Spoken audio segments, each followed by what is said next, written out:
Alors j'ai dit que les révolutions étaient des exceptions. Oui, mais c'est à relativiser un petit peu quand on prend de la hauteur sur l'histoire. Si on étudie le siècle écoulé, on se rend compte qu'il y a beaucoup plus de révolutions qu'on le pense. En réalité, pas une décennie n'est passée sans qu'il y ait au moins une révolution majeure.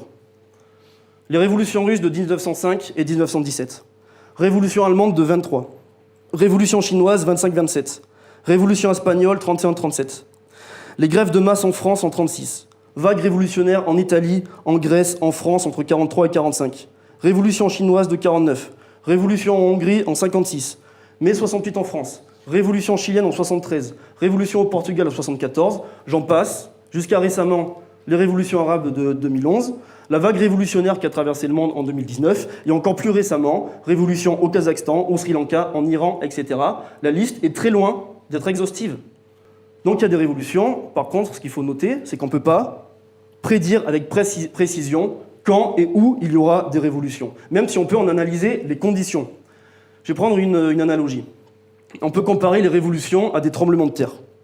Personne, aucun scientifique ne peut prédire avec exactitude quand il y aura un tremblement de terre. Mais on peut étudier les plaques tectoniques, savoir à quels endroits les conditions sont réunies pour qu'il y ait un tremblement.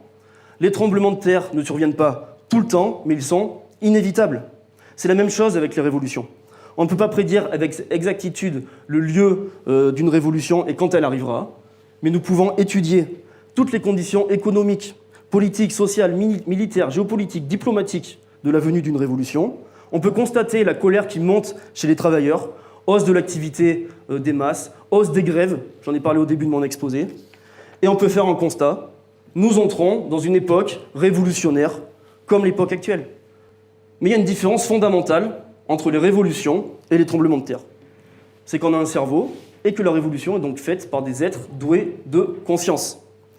Donc on peut se préparer à ces révolutions et on doit s'y préparer.